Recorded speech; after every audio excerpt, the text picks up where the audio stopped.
Iya, ya sekolah minggu ya. Oke, selamat belajar adik-adik sekolah minggu. Baik. Ya, Bapak Ibu saudara yang terkasih dalam Tuhan, pertama saya mengucapkan terima kasih kepada di sini majelis atau badan pengurus ya Pak? Pengurus ya, oke. Karena ini posnya GSRI Kartini ya, pos pasar minggu. Saya salah melulu. Pasar minggu benar ya? Ada pasar minggu, ada pasar baru ya. Aduh salah lah, lali lupa. Jadi kadang-kadang pasar baru. Oke. Saya mengucap syukur, terima kasih badan pengurus, Bapak Guru Injil Periadi Ritonga, terima kasih sudah mengundang saya melayani di tempat ini, satu sukacita yang besar. Baik Bapak Ibu saudara yang terkasih, nama saya Maria Evianti. Namanya 3. Saya nggak tahu papa mama saya ya, Maria Evianti, tapi sering dipanggilnya Evi. Jadi saya kenalan dulu sedikit. Saya dosen di Sekolah Tinggi Teologi Iman Jakarta. Ya, alumninya alma maternya Lause Sita ya, berarti ya. Kalau Lause Periadi enggak ya? Belum nanti. Jadi saya mengajar Perjanjian Lama. Jadi saya dengan Muse Neti Lintang tentu ya, sangat luar biasa. Itu sama-sama saya juniornya lah, gitu ya. Kalau Muse itu seniornya, karena kami masih sama-sama menekuni bidang perjanjian lama gitu ya. Apa sih menariknya perjanjian lama gitu ya? Tapi kan itu firman Tuhan. Nah itu kami sangat tertarik sehingga kami menekuninya. 12 tahun kami menekuni. Lause juga, saya manggilnya Muse ya.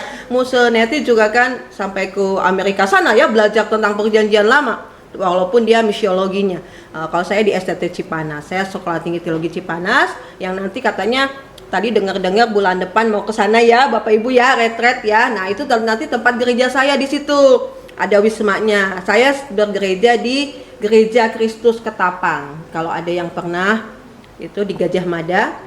Karena saya dari lahir itu saya dari Gereja Kristus, tapi di Gereja Kristus Purwakarta. Nah, itu dia. Dekat Cikampek lah, dekat Karawang begitu. Nah, lalu saya atestasi pindah ke Ketapang karena saya di posnya yaitu di pos Cipanas, Gereja Kristus Ketapang pos Cipanas. Begitu. Saya tinggal di Cipanas oleh karena itu, Cipanas Puncak. Nah, jauh ya lumayan, tapi kalau tiap minggu bolak-balik sih nggak kerasa ya. Sambil kalau ada bolong aja saya udah apal. Oh, ini depan Cimory ini ada bolongan gitu ya. Karena saya tiap minggu 2 kali saya lewat situ. Nah, saya tinggal di Kota Bunga Cipanas. Nanti bisa kalau ada waktu main lah ya kalau retret ya. Nah, itu di Kota Bunga tuh. Itu banyak spot-spot yang bagus.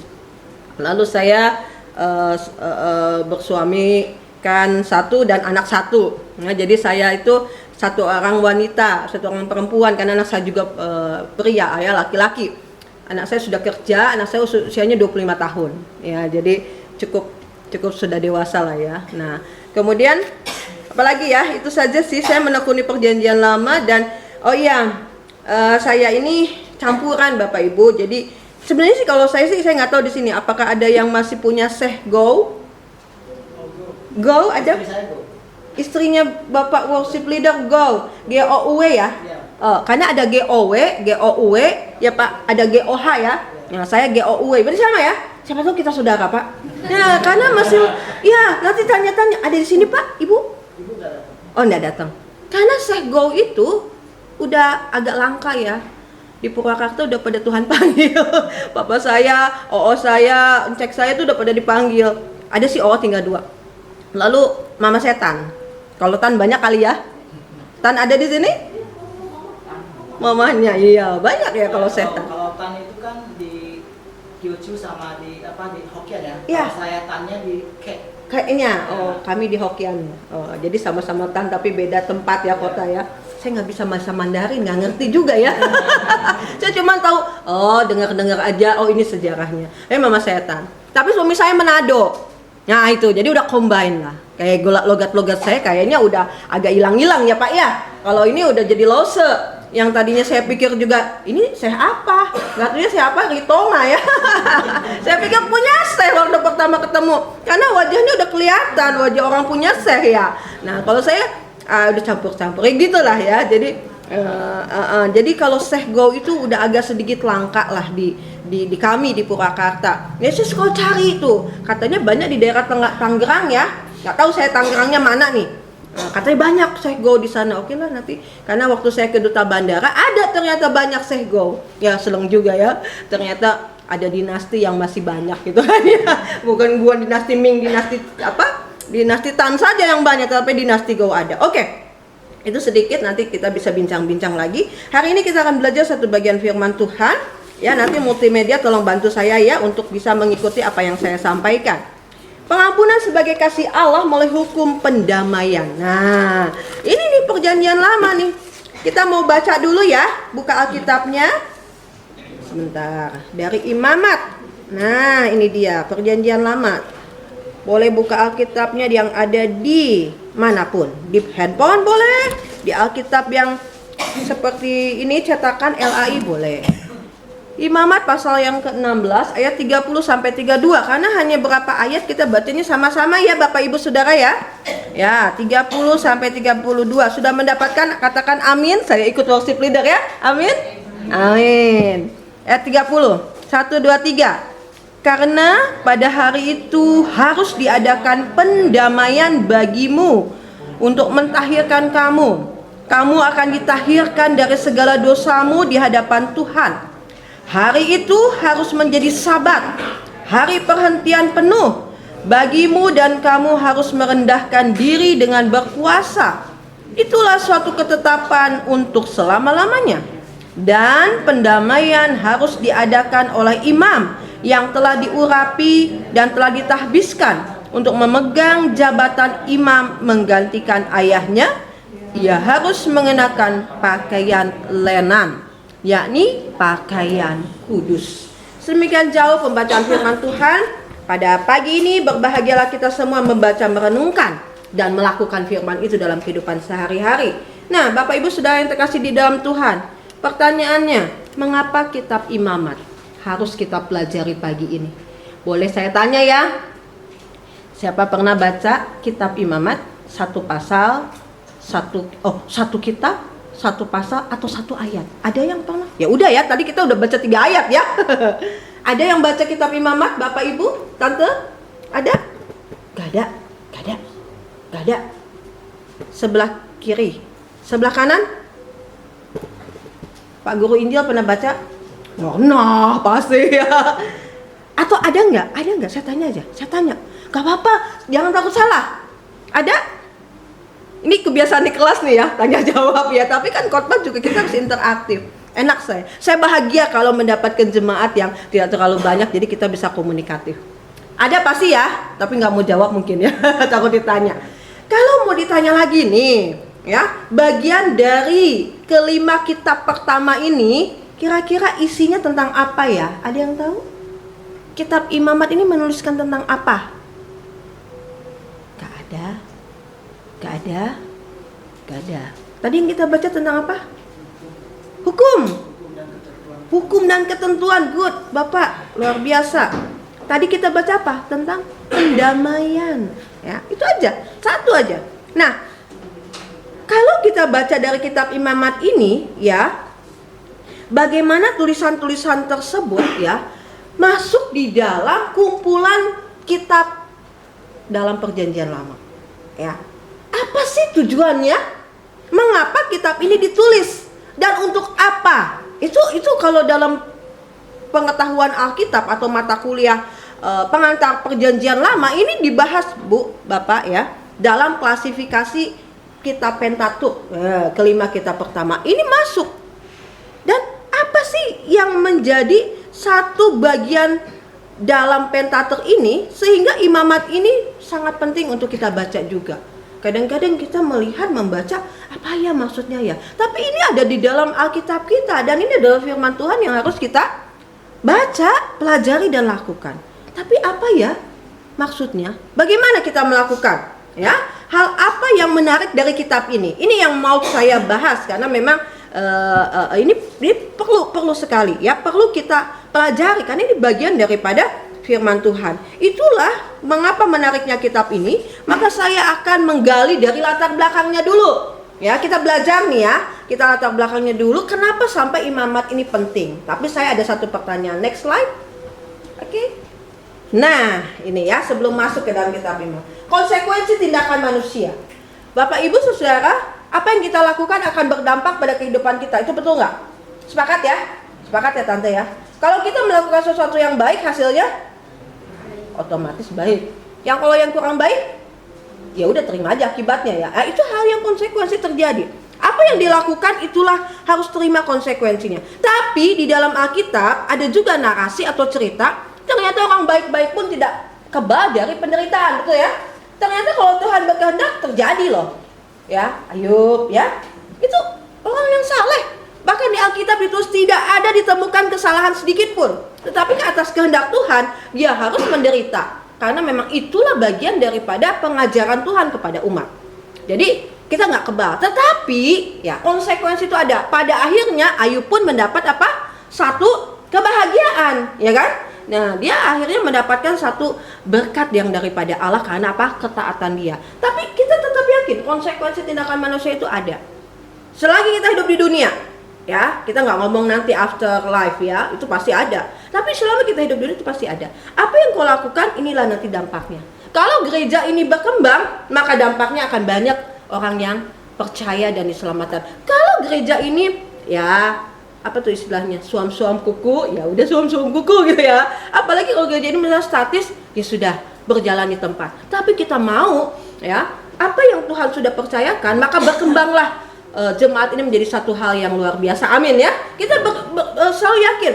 Saya selalu senang, benar. Saya selalu senang dalam melayani di gereja-gereja yang sedang dalam masa pengembangan atau pertumbuhan, karena itu di mana Tuhan sangat menunjukkan kuasanya sehingga pelayanan ini semakin berjalan.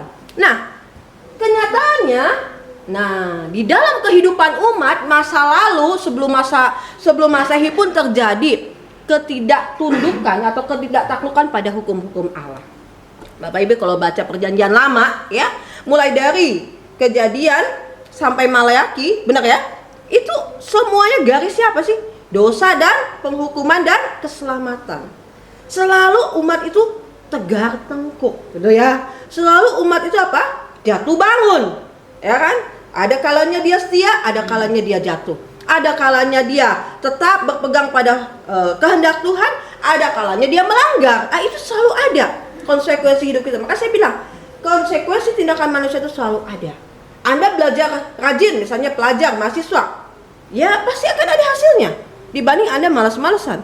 Anda tidak bertanggung jawab terhadap tugas Anda, tunggulah nanti hasilnya. Itu selalu ada. Nah, oleh sebab itu, kenapa sampai Allah memberikan hukum? Kalau kita baca di dalam kitab Imamat, itu tadi bicara tentang apa? Hukum, betul, ketentuan. Ya, pasal 1 sampai pasal 7 itu semuanya tentang apa? Persembahan korban. Bingung juga ya, ada korban, apa itu namanya, korban sembelihan, korban pemberian roti tidak beragi dan segalanya. Itu 1 sampai 7 itu bicara tentang korban. Nanti kita lihat di komposisinya sampai kepada pasal yang ke 16. Hari ini kita banyak belajar ya, karena ini ada satu pengajaran, khotbah aja pengajaran Bapak. Ya, khotbah itu adalah pengajaran, makanya kita perlu tahu. Nah, next. Ketidaktaklukan pada hukum. Nah, kita Perjanjian Lama membahas tentang hubungan antara Allah dengan umatnya. Itu aja dulu. Kenapa harus ada hukum? Kenapa? Yang gampang aja ya. Tante, kalau anak-anak misalnya melakukan tindakan nggak sesuai, itu pasti ada minimal teguran ya. Nah, minimal nih kita kasih tahu. Kayak saya nih dosen nih tukang negur gitu ya. Tukang ngasih tahu, jangan telat kalau kuliah misalnya gitu ya. Malahan adik di kami ada satu ketentuan, kalau 10 menit lewat itu dianggap absen, nggak hadir. Ya, rugi kan? Ya, karena 3 kali kehadiran, 3 kali ketidakhadiran itu masih ditolerir. Tapi kalau udah lebih, ya udah. Ya, ada pengurangan penilaian. Nah, itu ada sesuatu apa? Peringatan, ya.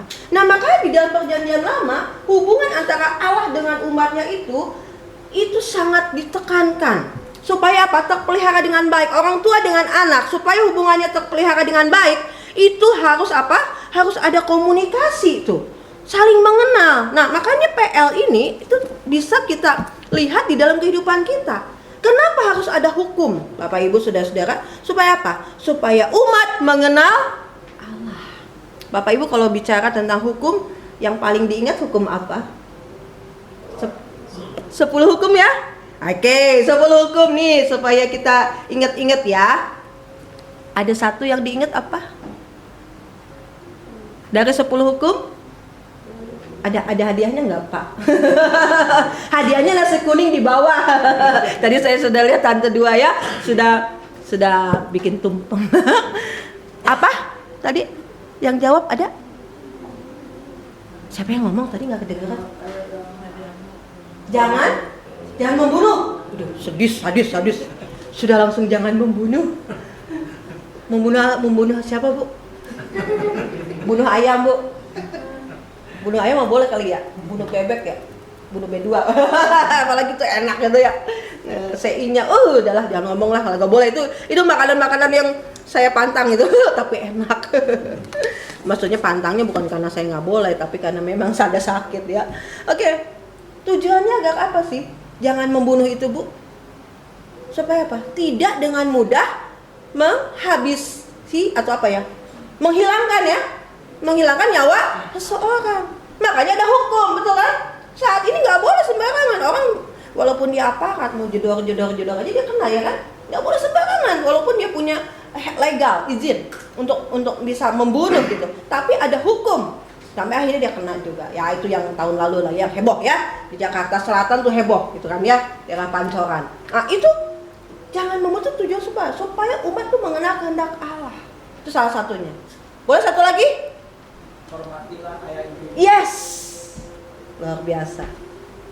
Hormatilah ayah dan ibu. Makanya di kita punya itu ya Pak ya apa? Pengajaran orang tua ya. Coba kepada orang tua itu benar-benar. Saya diajar dulu sama bapak saya. Ngkong saya dulu ngajarin. Kamu itu apa sih istilahnya itu saya lupa. Tahu ya istilah Taoisme ya, pengajaran Taoisme itu sangat menekankan hormat kepada orang tua. Ya semua suku juga begitu ya. Tapi itulah kenapa? Supaya Anda lanjut umurmu di tanah yang Tuhan berikan. Itu jelas kok. Supaya apa? Anda bahagia, Anda sejahtera, Anda apa? Mendapatkan satu sukacita. Kita ada orang tua yang dihargai kan oleh anak kita ya, ibu, bapak. Itulah. Nah, jadi hukum itu contoh aja. Supaya apa? Umat mengenal Allah.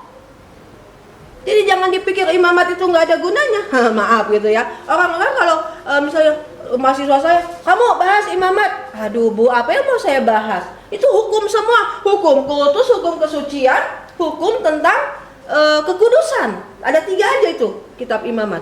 Apa yang mau kita pelajari? Ternyata itu mengajak kita untuk mengenal Tuhan. Next. Ya. Nah, hukum-hukum ketetapan itu untuk dilakukan. Jadi bukan hanya mengenal, tetapi untuk dilakukan. Bagaimana supaya umat itu mengenal Allah dan dapat melakukan kehendak Allah. Kita cuma mengenal, nggak melakukan adalah seumpama apa? Seumpama yang hanya apa? NATO. Kalau anak muda bilang apa itu NATO ya? Memang masih pengen dibilang muda ya. No action talk only gitu loh tante. Jadi nggak ada action, ngomong doang. Omdo gitu ya kalau kata anak muda ya. Jadi kita bukan hanya itu. Kita sebagai umat Allah diajak untuk percaya, mengenal dan melakukan. Itu fungsi hukum, memagari supaya kita menjadi pelaku firman yang setia. Jangan menyebut nama Tuhan Allahmu dengan sembarangan, itu salah satunya. Apa? Supaya kita menghargai kekudusan Tuhan. Ibadah adalah penuh penghargaan. Makanya ibadah itu kalau sekarang ini udah mulai agak sedikit banyak sekali ya gaya-gaya liturgi. Tapi kalau kita lihat sejarah gereja, liturgi mereka itu sangat menekankan kehikmatan, sangat menekankan banyak ritualnya, banyak tata caranya. Dan untuk datang kepada ibadah kepada Tuhan itu harus ada pembersihan jiwa, harus ada puasanya. Ya, di dalam perjanjian lama itu jelas harus bawa korban. Ingat ya cerita Yesus, semua bawa korban. Tapi celakanya ketika di bait Allah melakukan transaksi ya. Apa itu? Jual beli. Jadi bukan masalah memberikan korbannya, tapi kepada jual belinya. Maka Yesus menghalau. Ini ke PB nih sedikit ya, karena hukum itu. Yesus menghalau. Jangan jadikan rumah Allahku rumah Bapakku sebagai tempat perdagangan. Katakan begitu. Karena kudus. Allah itu diam. Nah, konsep sentralisasi kultus ya, sentralisasi ibadah itu bahwa Allah itu hadir di bait sucinya pada zaman perjanjian lama. Sehingga bait Allah itu sangat dihargai. Ketika orang datang beribadah nggak sembarangan. Nah, itulah hukum-hukum itu mengajak untuk mengenal dan melakukan ya. Melakukan kehendak Allah supaya apa? Supaya umat mengerti. Next ya. Ini masih jauh nih, belum ke imamat nih ya. Karena dalam perjanjian lama itu setiap kitab itu ada latar belakangnya Bapak Ibu ya. Khotbah itu harus pengajaran. Nanti aplikasinya ada. Apa yang mau kita lakukan ya? Pemberian hukum sebagai petunjuk umat dan membentuk kenyataan bahwa Allah begitu dekat dengan umatnya. Hanya dekat kasih-Mu Bapa. Ada ya gitu? Jiwaku pun tentram. Benar nggak? Engkau menerimaku. Udah nanti jadi saya nyanyi ya. Dengan sepenuhnya. Nah itu artinya apa? Kalau kita dekat dengan Tuhan, berarti apa? Kita memiliki relasi yang baik. Seperti Bapa sayang anaknya. Demikianlah kita pun dikatakan sebagai anak-anak. Hukum-hukum itu mengajak kita untuk apa tadi? Mengerti, memahami, percaya, mengenal dan apa? Dekat. Ya, dekat. Ada kedekatan. Bapak Ibu, doa mengubah segalanya. Kedekatan. Saya tidak tahu ya. Kalau saya sih merasakan bahwa ketika kita memuji Tuhan, ketika kita berdoa, ketika kita memfokuskan pikiran kita kepada hadirat Tuhan, kita akan merasakan ibadah itu suatu hal yang luar biasa. Penyembahan suatu hal yang luar biasa Bapak Ibu. Makanya saya selalu menekankan liturgi itu ya, di dalam ibadah bukan hanya di khotbah klimaknya, tapi dari awal sampai selesai. Dari mulai berdoa, dari mulai pujian, dari pengakuan iman, semuanya satu rangkaian yang tidak bisa dipisahkan. Dan itu adalah menjadi satu kedekatan kita dengan Tuhan. Itu ada hukumnya. Ada ketentuannya di Imamat pasal 1 sampai 7. Supaya apa? Supaya kita datang kepada Tuhan dengan kerendahan hati dan dengan pujian dan dengan ucapan syukur, ya. Lalu, nah ini dia, ya. Kesimpulannya adalah dari latar belakang nih, belum nyampe imamat, next ya, bahwa perjanjian yang dilakukan Allah kepada umatnya sangat terikat, yaitu ada hukum tadi. Oleh sebab itu ada konsekuensinya. Makanya ada hukum-hukum apa? Hukum pembalasan. Bapak Ibu pernah dengar gigi ganti gigi, mata ganti mata. Kalau pipi kanan, pipi kiri, pipi kanan dulu. Mana ya yang dikasih? Kalau pipi kirimu dipukul, pipi kananmu kasih, atau pipi kananmu dipukul, pipi kirimu dikasih? Mana dulu ya? Pokoknya intinya apa? Jangan membalas. Benar gak ya? Itu Yesus kutip loh. Yesus tuh mengutip hukum-hukum. Ya, hukum-hukum dalam perjanjian lama dia banyak mengutip. Tetapi apa yang Yesus katakan? Hukum-hukum itu apa? Aku tidak meniadakan hukum Taurat. Ingat loh, ketika dia berkomunikasi dengan hukum Taurat, ahli Taurat ya. Tapi apa? Aku menggenapinya. Bahwa ternyata esensi dari hukum itu bukan masalah pembalasan, tapi masalah apa? Kasih karunia. Ada hukum karena apa? Ada kasih karunia. Supaya apa? Ada perjanjian. Kalau dalam kitab-kitab perjanjian lama itu sangat jelas sekali, perjanjian, pemilihan, election ya, pemanggilan, lalu ada perjanjian dan berkat. Itu tema yang sangat kental sekali. Supaya apa? Supaya umat itu tetap terikat satu dengan Allah, jangan terlepas. Ya, jadi hukum-hukum itu terjadi supaya apa? Supaya umat punya ikatan perjanjian itu. Sehingga ada konsekuensi. Kalau ada hukum berarti ada konsekuensi. Anda tidak mematuhi maka Anda siap terima hukumannya. Seperti itu ya. Umat tidak setia, Israel dihukum. Masuk ke pembuangan ya. Itu kan kalau kita baca tuh, masuk dalam hukuman, lalu bebas, ada hukuman lagi. Apa? Anda harus setia. Begitu. Nah, oleh sebab itu pagi ini kita belajar ya bahwa next Allah memberikan hukum kepada mereka yang melakukan pelanggaran untuk menjaga supaya hubungan antara Allah dengan umatnya itu terpelihara dengan baik. Jadi ada hukum supaya apa? Hubungan antara Allah dengan umat terpelihara dengan baik. Jangan sampai dicederai. Tidak main-main dengan dosa. Dosa sedikit pun, tidak ada dosa kecil, dosa besar ya di kita ya. Dosa ya dosa gitu kan ya. Bohong ya bohong gitu. Nggak ada dosa berjamaah, nggak ada dosa individu, nggak ada. Dosa ya dosa. Kan ada kalau dosa individu berarti dosa dibagi-bagi. saya kalau enggak, bukan di iman, bukan kan. Saya dulu pernah ada dalam satu komunitas, dibilang gini, lu kalau ikutan sama kita, bahasa kita lah ya, maaf ya, lu dosanya nggak gede, kita dosa berjamaah aja. Apa? Manipulasi data.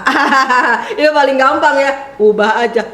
Nanti ketahuan auditor, bagaimana? Nah, itu hati-hati. Itu nanti saya ke implikasinya saat ini ya. Jangan main-main dengan hukum. Ya, jangan main-main. Hukum Allah loh, apalagi bukan hukum manusia. Nah, jadi supaya apa? Hubungan dengan umatnya itu terikat dengan baik, tidak boleh dicederai. Tidak ada yang tersembunyi di hadapan Tuhan. Dalam pikiran kita sudah mereka-reka kejahatan. Motif kejahatan itu pun tidak akan lepas dari hukuman Allah. Ya, kan kalau ada tuh kejahatan terjadi kalau ada apa? Kesempatan. Bang Napi, Pak. Itu ya. Selalu kan pesan terakhirnya, ada kesempatan. Bagaimana tuh kita pegawai, ibu rumah tangga yang masih muda, ada kesempatan bikin dosa. Nah, hari ini kita diingatkan, ingat loh, ada hukum Tuhan, ya. Nah, oleh sebab itu saya membuat satu skema. Next. Nah, ini gampang. Inilah yang gampangnya dari yang saya ngomong bla bla bla tadi ini. Kenapa ada hukum? Ya, pertama kasih. Kalau Allah tidak mengasihi umatnya, dia tidak akan memberikan hukum-hukum itu. Biarin aja bablasin, gitu kan? Tapi hukum-hukum itu adalah karena kasih Allah. Makanya nanti ada hukum pendamaian. Ya, kasih Allah kepada umatnya, salah satunya yaitu dalam masa keluaran dari Mesir. Kenapa umat yang sudah jadi budak itu harus dikasih hukum? Supaya mereka hidup benar di hadapan Tuhan, supaya mereka punya ikatan perjanjian, supaya mereka punya relasi dan kedekatan. Nah, itu kasih Allah. Jangan ada padamu Allah lain di hadapanku. Malah bikin apa? Patung. Ya kan? Tetap aja ini Tuhan tidak nolong nih. Lagi ada kelaparan, lagi ada kesusahan, lagi ada air pahit ya, lagi ada apa lagi tuh. Padahal banyak mujizat-mujizat Tuhan lakukan, tapi tetap tidak cukup, harus ada hukum. Itu pun tetap dilanggar. Mereka bikin patung lembu emas, lalu mereka bikin apa lagi? Bikin dosa-dosa pencemaran, perzinahan, pencurian. Ya, makanya muncul tuh, jangan relasi hukum pertama sampai hukum keberapa itu? 4 itu dengan Allah. Lalu yang selanjutnya adalah dengan relasi dengan manusia. Itu supaya apa? Engkau hidup benar, saudara-saudara. Tidak hidup barbar. Barbar itu apa ya? Hidup seenaknya. Ada kasih. Karena Allah mengasihi kita, maka ada hukum. Ada ketentuan, ada peraturan. Lalu apa? Karena tahu manusia itu tidak bisa menjalani hukum, pengampunan. Allah tahu kita ini manusia yang lemah. Siapa yang sehari secara tidak sadar tidak menyakiti sesama? Tetapi ya Bapak Ibu ya, saya juga suka menyakiti mahasiswa saya. Saya juga kadang nggak sadar ya. Saya pikir benar, tapi itu sakit. Yang pernah jadi mahasiswa pasti ketawa ya, sebel gitu. Tapi ya itulah. Tapi akhirnya itu demi kebaikan sih. Nah, inilah akhirnya apa? Pengampunan. Harus ada pengampunan. Kenapa? Pasti melanggar. Makanya Allah memberi pengampunan dan damai, didamaikan. Gitu. Itulah suatu privilege. Apa ya privilege itu ya? Jaminan, ya, satu jaminan bahwa kita mendapatkan kasih Allah, mendapatkan pengampunan dan mendapatkan pendamaian. Oleh sebab itu di dalam imamat pada saat ini kita belajar ya, bagaimana pendamaian itu terjadi ya. Mulai pada ayat yang ke-30 kita mulai ya, next slide. Pada hari itu ya, itu dikatakan apa sih? Pada hari itu harus diadakan pendamaian bagimu untuk mentahirkan kamu. Ini ada di dalam konteks kejahatan ya, kejahatan daripada anak-anak manusia pada saat itu. Umat pada saat itu harus ada hari pendamaian. Hari itu ya artinya pada waktu itu kronos. Kalau dalam pemahaman perjanjian lama itu berlangsung tidak dalam temporal ya, tetapi itu suatu hal yang permanen, berlangsung terus menerus. Jadi selalu ada waktu di mana Tuhan selalu memberikan pengampunan. Tapi jangan dicobai.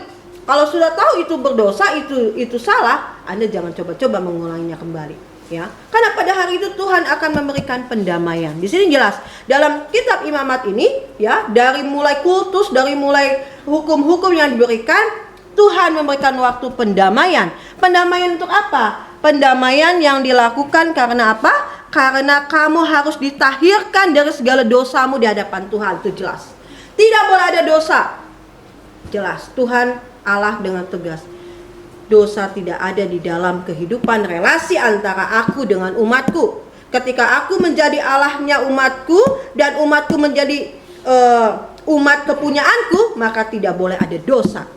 Dalam perjanjian lama, kisah penciptaan jelas konsekuensi dosa ketika Hawa, ya, ini tapi jangan dibilang Hawa jadi penyebab dosa nih ya. Ini jadi kontroversi. Apakah perempuan jadi penyebab dosa untuk para laki-laki?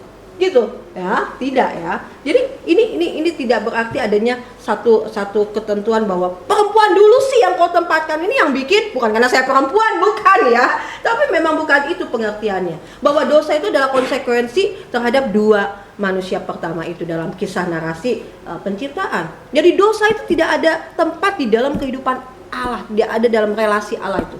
Saudara-saudara, Bapak Ibu, tidak boleh ada dosa ya. Pengajaran kita dari hukum-hukum ini adalah tidak boleh ada dosa. Kalau ada dosa harus ditahirkan. Di sini tuh ketentuannya. Apa? Dibebaskan. Supaya apa? Harus mentahirkan kamu ditahirkan dari segala dosamu di hadapan Tuhan. Pengajaran yang pertama. Kalau kita akan memiliki relasi yang baik dengan Tuhan, kalau kita mau ada pengampunan dan pendamaian dari Tuhan, maka tidak boleh ada dosa. Tidak boleh ada dosa, ya. Tidak boleh ada dosa. Karena dosa yang menghalangi. Pernahkah kita merasa seperti itu? Saya sudah berdosa dan saya harus menyelesaikan. Itu harus diselesaikan, Bapak Ibu. Harus diselesaikan dosa itu, jangan ditimbun yang akhirnya kita menjadi apa? Menimbun dosa. Bukan menimbun tabungan ya, menimbun dosa ya. Dan itu nggak baik. Akan sakit. Kita akan selalu merasa apa? Ada sesuatu yang mengganjal, yang menghalangi relasi kita dengan Tuhan. Coba kita lihat, harus ada pertobatan dulu kan? Makanya datanglah kepada Tuhan. Kalau tidak bisa, misalnya kita bisa minta bantu hamba Tuhan, kita bisa bantu siapapun yang bisa membuat kita bisa terbebas. Jangan menimbun dosa. Saya nggak tahu ya, mungkin kita pernah melakukan apa, tetapi hukum Tuhan jelas hari ini. Kalau Anda punya hubungan yang baik dengan Tuhan, jangan ada dosa. Gimana? Saya kan nggak bisa lepas dari dosa. Makanya kita selalu belajar, kalau mau belajar dekat dengan Tuhan, kita harus ingat. Oh, berbohong. Oh, tidak jujur. Oh, dosa berjamaah, nggak boleh. Ikut-ikutan. Pekerjaan kita ini banyak sekali ya. Ayo kita ikut. Ayo, aduh, saya juga takut. Saya di dunia pendidikan, Bapak Ibu. Jangan dipikir di dunia pendidikan keagamaan lagi ya, tidak ada dosa. Jangan dipikir begitu. Banyak godaannya. Apalagi serdos yang jadi guru di sini ada atau dosen. Sertifikasi itu se-Indonesia kuotanya cuma berapa? 11. 11, bayangkan seluruh Indonesia, bukan se-Jakarta aja. Dosen. Kalau mau sertifikasi dia bisa jadi guru besar atau profesor. Ya udah, ini sedikit kesaksian saya ya. Waktu itu saya sudah agak desperado. Desperado itu apa ya? Aduh, bahasanya ini bahasa mahasiswa. Desperate. Apa itu? Putus asa, desperado lagi. Aduh, udah kayak telenovela ya. Karena biasa mahasiswa aku bilang begitu, Bu, aku desperado. Nah, saya udah desperate, putus asa. Kenapa? Saya bingung gimana saya bisa. Dokumen udah saya kumpulkan, ya. Apa sih yang diminta? Saya coba. Tapi bingung supaya apa? Nama saya muncul, Pak. Bingung gimana caranya supaya nama saya diingat oleh yang eksekutor. Ada eksekutornya di pemerintah itu. Siapa yang menentukan? Tok. Bukan hanya apa, bukan hanya jabatannya. Jabatan lektor aja bisa nggak kepilih. Ya sudah, berdoa aja. Tuhan, kalau memang saya bisa, nanti Tuhan akan beri jalan. Ada yang bilang gini, mau nggak? Evi kan gitu kan ya. Lu punya duit nggak? Aduh, namanya dosen duitnya nggak akan pernah ada di deposit ya, ngalir melulu. Tapi Tuhan cukupkan. Saya selalu mengimani itu. Apa? Tapi diam-diam nih, jangan ngomong ya. Diam-diam nih ya, jangan ngomong. 2 digit, 2 digitnya kan gede ya, bisa puluhan gitu. Apa? Udahlah, jigo aja jigo. Ilah jigo. Jigo apa? Jigo tun? Enggak kan? Jigo apa? Jigo tiao katanya. Deh. Iya bener ya? Jigo tiao ya? Iya Pak, bener. Tuh, saya kudu ngumpulin gaji saya berapa itu. 5 bulan kan? Jadi ketahuan gajinya. Aduh, enggak lah, saya bilang enggak gitu, terserah deh. Bisa. Kasih aja ke Bapak A katanya. Nanti namamu keluar. Udahlah, Tuhan biarin aja lah, udah. Saya nggak pikirin Bapak Ibu. Bener, saya nggak pikirin, biarin aja, ngajar aja deh. Ternyata Agustus tahun lalu, saya juga aneh, tiba-tiba masuk di WhatsApp saya. Ting gitu ya. Silakan Anda bergabung dengan WhatsApp grup gini-gini. Takut penipuan, ya nggak? Apaan ini? Nggak kenal namanya. Orangnya maaf kata deh. Orangnya beginian, apa tuh? Berjenggot gitu ya. Ini kelompok mana ini ya? Profilnya maksud saya. Enggak saya tahu. Terus di WA lagi, ting lagi. Dikasih batas sampai jam 15, Anda harus bergabung. Saya takut juga ya. Saya tanya ke operator imannya, ini apa sih masalahnya? Apa sih saya harus gabung-gabungin? Kamu tahu? Aduh, dia juga nggak tahu. Coba Bu cek kemana? Cek ke kementerian katanya, ke Bimas Kristen. Oke, aku cek. Kemudian ada teman waktu itu pernah kuliah bareng gitu ya. Aku cek, ini apa? Bu, itu undangan sertifikasi dosen. Hah? Saya tuh lagi di komuter lain loh, bener loh. Saya mau balik ke puncak. Itu kejadiannya hari Jumat sore. Yang bener aja. Lalu saya, oke lah, mau gimana dalam nama Yesus, klik. Aku gabung aja. Bener, udah ada nama-nama. Ding. Ada nama dari SCT Amanat Agung. Kebetulan saya kenal. Ini si dosen saya nih, orang Amanat Agung. Saya japri dia, Bapak masuk sini kenapa? Nggak tahu, saya juga diundang. Cilaka gitu ya. Dia juga nggak tahu. Wah, ini benar apa enggak ya? Lalu lama-lama ternyata baru ada pengumuman, tapi belum ada suratnya bahwa Anda lolos dalam sertifikasi dosen. Coba Pak, aku nggak mikir-mikir loh Pak. Kenapa? Doa. Aku doain saja Bapak Ibu. Tuhan kalau boleh. Kenapa? STT Iman butuh guru besar. Sekarang kampus-kampus ini butuh loh guru besar ya, profesor lah gitulah. Ini kalau Tuhan berkehendak, saya udah di LK, lektor kepala. Jadi saya bisa dua langkah lagi. Kalau Tuhan kasih lancar, kasih kesehatan, bisa sampai ke guru besar. Tapi itu perjalanannya nggak mudah. Nah itu yang mau saya katakan, jangan main-main dengan dosa. Aku nggak kasih duit sedikit pun. Tapi Tuhan panggil. Tuhan kalau sudah membukakan, tidak ada yang bisa menutup. Jangan main-main dengan dosa. Saya nggak mau. Kenapa? Karena itu ada manipulasi yang lain lah gitu ya. Saya nggak mau ngomong. Artinya apa? Supaya kita ini mendapat relasi yang benar. Itu salah satu contoh saja. Kalau Bapak Ibu misalnya ada di bidang lain, ibu-ibu misalnya ada hal-hal lain yang memang itu adalah dosa, jangan. Kenapa? Supaya lanjut umur kita di tanah yang Tuhan berikan. Supaya lanjut di mana kita ada. Kemudian apa? Pengampunan Tuhan itu ingat loh, nggak selamanya Tuhan mengampuni. Udah dosa, nanti kan datang hari Minggu ya, bikin doa pengampunan. Enggak, pengampunan itu tidak sekecil itu, tidak semurah itu. Bapak Ibu jangan mencobai Tuhan Allah. Kalau sudah tahu itu dosa, jangan dilakukan. Kenapa? Ada kalanya kau tidak punya kesempatan untuk bertobat. Kita nggak tahu usia kita, betul? Kita nggak tahu. Jangan memendam dosa, jangan menyimpan dosa, jangan main-main dengan dosa. Kenapa? Itu hukum Tuhan. Relasi kamu dengan Allah akan baik kalau apa? Ditahirkan, dibebaskan artinya ya. Jadi dalam imamat ini fokusnya atau intinya itu pada ayat yang ke tadi 30 tadi ya sampai ke 32. Inti dari kitab imamat itu adalah pentahiran atau pembebasan, pengampunan dari Allah. Oke. Lalu pada ayat yang selanjutnya dilihat bagaimana ya, selanjutnya apa? What's next ya? Setelah dosamu ditahirkan, nah, hari itu harus menjadi sabat, hari perhentian penuh bagimu dan kamu harus merendahkan diri dengan berpuasa. Itulah ketetapan untuk selama-lamanya.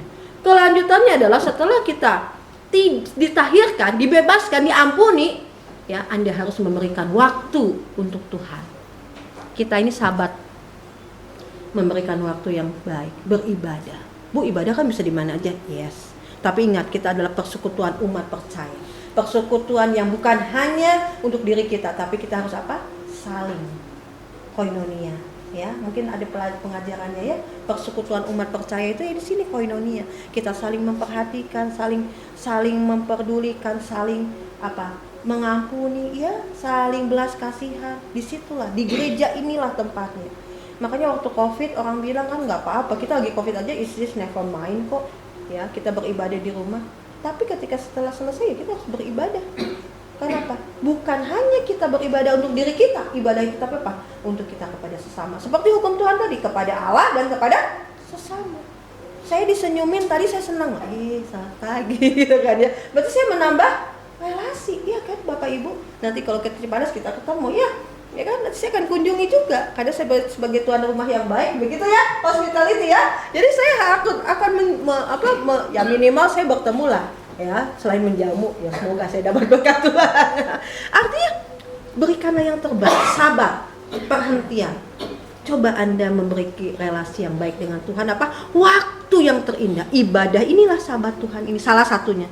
Makanya ibadah itu harus berkenan di hadapan Tuhan. Hati pikiran kita, jiwa kita, apa yang kita bisa lakukan. Tadi tante-tante ini, saya belum tahu namanya, maaf ya tante ya, sangat luar biasa, pagi-pagi sudah siapkan jamuan makan ya, konsumsi. Apa yang bisa kita lakukanlah di gereja ini. Kita bisa menjadi asar, kita bisa jadi worship leader, luar biasa, kita jadi singer, atau jadi pemain musik ya Pak, biar ada gantian ya Pak, gitu ya. Ada belajar musik di gereja, ada generasi loh. Harus ada, ya itulah memberikan waktu yang terbaik. Jadi multimedia, bikin PPT atau bikin slide, itu juga adalah kesempatan. Jadi berikanlah waktu yang terbaik, itu yang kedua. Jadi yang pertama, kita harus berdamai dengan Tuhan, ya. Yang pertama itu ya, buat relasi yang baik. Yang kedua, berikanlah waktu yang terbaik untuk Tuhan.